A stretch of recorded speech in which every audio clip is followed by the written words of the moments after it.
Moving on, Germany warns the UK of the possibility of London leaving the European Union if it insists on breaking EU immigration policies. The German government stands by its policy. First of all, Great Britain needs to clarify which role it wants to play in the future. This topic is not a bilateral issue between Germany and the UK. It's an issue where all European partners are involved, and it has an impact on all European partners. The spokesman for Chancellor Angela Merkel said that EU principles were not negotiable. Siebert was referring to UK efforts to curb the level of migration from the EU into Britain. His comments come as Merkel reportedly warned British Prime Minister David Cameron that putting limits on immigration from other EU nations would be, quote, a point of no return. During the last EU summit, Merkel tried to convince Cameron not to put limits on the number of EU citizens allowed to work in Britain.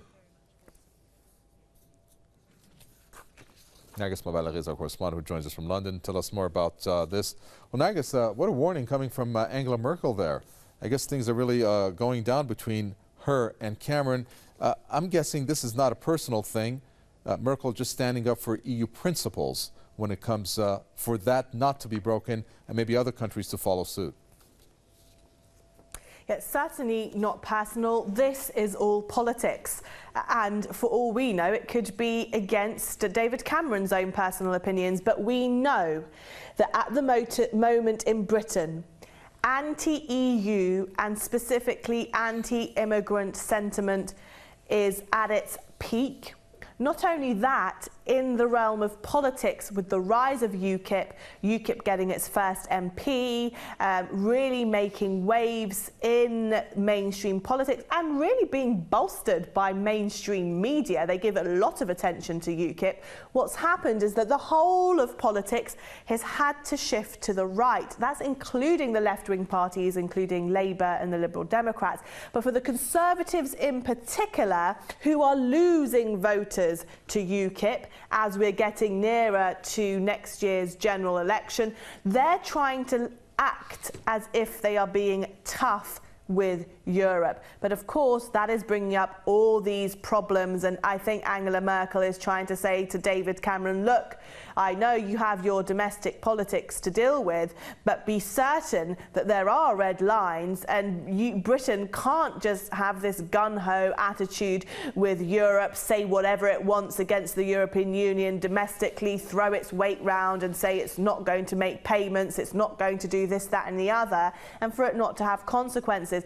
I think this is quite significant for David Cameron, because what he's been trying to do this whole time is walk that tightrope of maintaining good relations with the EU, and he's made it clear that even if there is a referendum to stay in Europe or not, he will support and be in favour of remaining in the EU. But at the same time, he wants to walk that tightrope and make it sound to the domestic audience that he's not letting immigration run wild or letting EU law override British values, for example. But what's ironic, of course, Kaveh, is that this whole thing has come about because in the recession, during the time of difficulty, financial difficulty for the British public, the politicians and a big part of the media scapegoated immigration.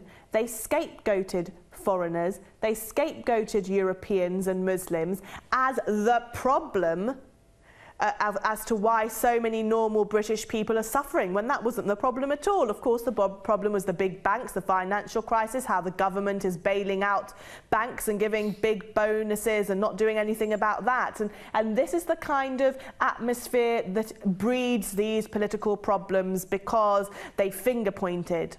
They blamed and scapegoated immigration. And the consequence of that is that many people in the British public, many would say they are misinformed. That's why they have this sentiment. They're looking then to the politicians to do something about it. And there is David Cameron stuck between a rock and a hard place. Well, you know, you touched on a very important fact there. I think the obviously general public is misinformed, because you're having these far-right parties, well, they're promoting the fact of immigration, anti-immigration. It's anti-Muslim within the promotion of anti-immigration. Many of the parties, we could talk about Geert Wilders, for example. We could even talk about Marine Le Pen. But the heart of the matter is the fact that there's a recession that brought about these parties. Now, how much is Cameron going to push for this in-out vote or referendum? Because that's going to happen next year, from my understanding. And is there going to be a strong push behind that? How's that going to go down? Well, basically, he said if there's a Tory government next general election, or coming out of next general election, then there will be an in-out referendum. The EU and immigration is now a top political issue. There's nothing that can be done about that. That's the reality. Although a lot of commentators would say, for example, there's now debate about the leader of UKIP, Nigel Farage, taking part in the debates running up to the general election. And many people are pointing out and saying, hold on a minute, why are UKIP getting so much airtime?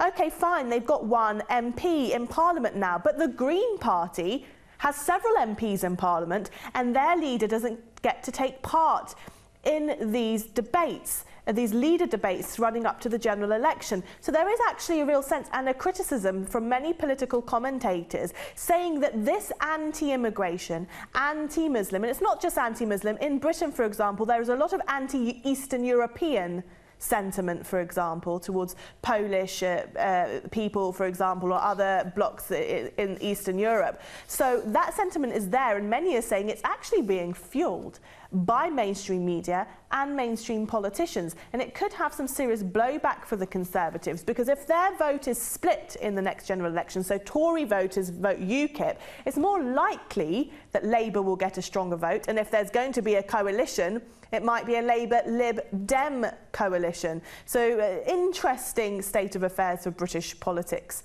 at the moment, but certainly very worrying that there's been a general shift, whether it's in Britain or across Europe, to the right. Thank you very much. Pleasure talking to you. Nagus Mawala, correspondent there from London.